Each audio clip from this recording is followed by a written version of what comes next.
Welcome to the Financial Dad podcast, and welcome back to our business planning series for creatives and entrepreneurs. Welcome back to the Financial Dad, the show where we ask our real dad, a certified financial planner, everything you need to know about starting a business. If you never learned it at school or at home, don't worry, because now you've got a financial dad too.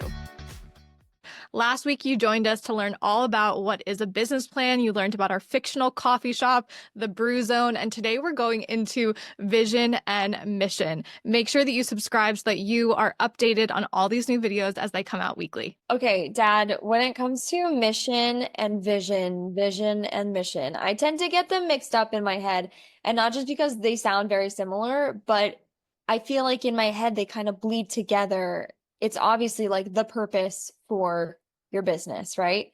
Can you help us differentiate that? Sure. I think of it this way, and it helps me to differentiate it. Vision is what you envision your business will become. That vision can be grand or it can be small. Brew Zone could be one coffee shop in one village, or you could envision it will be a chain of coffee shops throughout New Hampshire or throughout North America. Mission, as opposed to the what it looks like, mission is why you want to do this. What is the motivating factor for wanting to do something? So what is my mission as a financial advisor? I am passionate about helping people with their finances. Mission is about why you do it, why you want to do it, what's important, values, etc. Vision is about what it is that you want it to become. Going back to our little coffee shop, the Brew Zone, our baby. Do you want to give me a vision statement? Yes. Okay. Proposed vision statement. Okay. Let's do this. So I envision the Brew Zone becoming a bustling, warm, inviting place for people to gather, see friends they haven't seen in a while, for high schoolers to come from our town and do their homework after class. I envision it being very specific to our hometown vibe. It's not a chain. It's not like a dime a dozen. It's unique. It's centered around the people here, and it's busy. It's successful. People want to come in and hang out here because it's a good environment. Maybe eventually it could become like a New Hampshire chain, but it would be like specific to those towns, I think. Okay. So that is a beautiful vision. From the standpoint of a business plan, you might need to reduce it to 50 words, something like that. Okay. And I bet you can. Mostly the adjectives you use. That's so Probably interesting when you think about the fact that there might be like a specific format or, formatting to this that you'd want to keep in mind. So I guess you can I don't think that was bad. I think all of that would be terrific. I think though, if you're doing it just for yourself, that's great.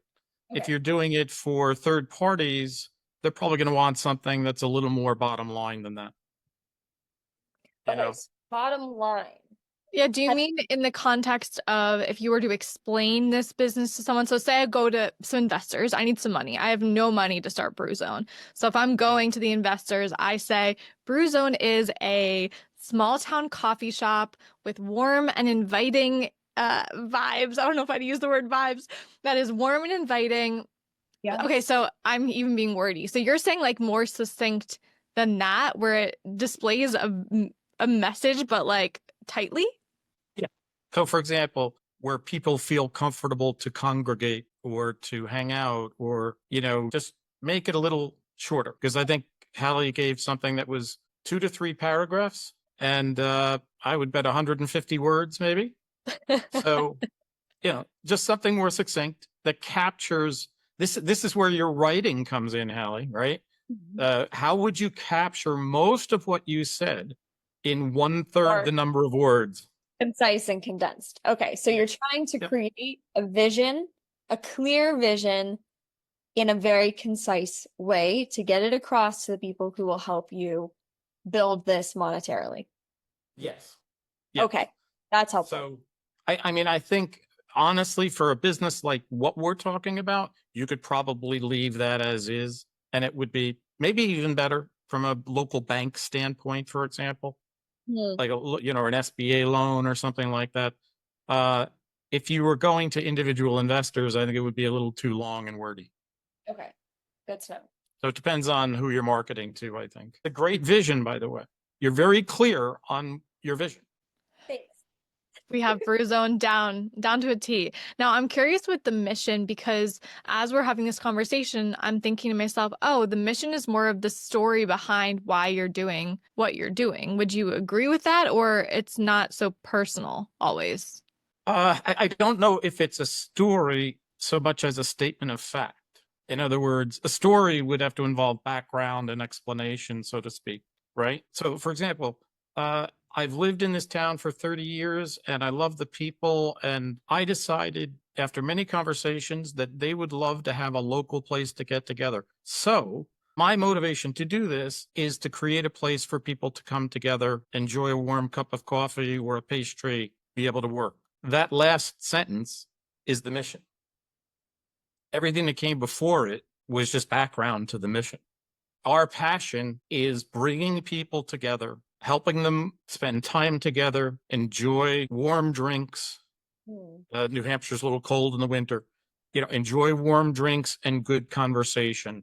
That could be a mission statement right there. Everything that came before it explained how I got to my why, but it's not necessary. Okay. Yeah, from a mission standpoint, all you needed was I am passionate about giving my friends and local acquaintances a place to come and congregate and work and be together in community. Now, I might be thinking too much into this because of my background, which is more of like positioning and brand storytelling and how that differentiates a brand. So to me, what we've shared around vision and mission, I'm like, oh, that could be interchangeable to any coffee shop, honestly. So I'm playing devil's advocate here. And I think that this is helpful too for our audience because that's what I'm thinking. So is it okay that the vision and mission statement isn't so particular to this brand because we're going to go into target market and start to, differentiate and do things differently that way? In the target marketing and the unique sales proposition, that's really where you're going to talk about how it's going to be different and be differentiated from other competitors, either geographically or by vibe or, whatever metrics. Listen, there isn't really so much right and wrong to this. It really is more about your audience for the plan. Okay. So some people who would read a plan like this might want to know that background right then and there. And what motivates this mission. Others might only care about why you're doing it, that there's a passion for X, Y, or Z, not why there's a why. Yeah. So much. It kind of sounds like too that, so it's maybe less about being like, I saw a hole in the market, so I'm creating something that we need, and more so like, this is the thing I'm providing, but maybe in the wording of it, you can make it feel stronger, like to provide a true community space for the people of our town to congregate or something that feels a little less general, but is still not like backstory. Does that make sense? Yeah, I think it's a delicate balance between vagueness, right? Something so vague that it doesn't sound real or doesn't sound fun or whatever, versus verbosity and too specific. And honestly, when you're talking about a small coffee shop, one coffee shop, that level of specificity probably is good. If you're talking about a chain, then kind of getting down to the nitty gritty in a vision statement of what each store would be like might be too much when you need to get into the nitty gritty of the vision of a chain instead of each store. You could say each store would be designed to match the quote unquote vibe of its community. Okay. So if you're going to open up a Randolph Brewzone, you'd probably put Randolph High School stuff on the walls and some things that are particular to Randolph. Whereas with a Roxbury, you might put iron deposits, Roxbury High School Gales, some things that are very specific to Roxbury Township as a community. I think what I'm hearing here too is to go back to video one around what is a business plan and who are you giving it to. understanding the purpose of the plan and who it's for. Is it just for you and maybe your potential partner or your spouse or a bank? Understanding who this might be for can also help illustrate how you answer some of these questions with more specificity or being a little bit more broad and general. But I think the idea of vision being the what and then mission being the why feels pretty clear to me. How about you, Hal? I think so too. I think, of course, I am more story-minded, so my gut is to be like, our town has been lacking, like I want to like dramatize it so much, because that's the way that I think. Like I'm like Yeah. to get them to really understand why they need the, But I think this makes sense that it's like, no, you just need to be concise and communicate what it is and why you're making it, know your audience, and go from there. Yeah. Ta-da! So if you're still here with us, have you done your homework from lesson 1? What is your business plan? We want to hear it in the comments. So please tell us what business you are creating. We'd love to be on the journey with you. And your action item for today is to write out your vision statement and mission statement. And again, we want to see it. So send it to us. And let us know if you have any questions also. If like as you're doing this, you're like, oh, I now have a question. And you can put that in the comments below as well, and we will do our best to answer things in a helpful way. If you are enjoying the series and finding it helpful, please like and subscribe to our YouTube channel, and stay tuned for our next episode, which is going to be all about marketing and your unique sales proposition. See you next time.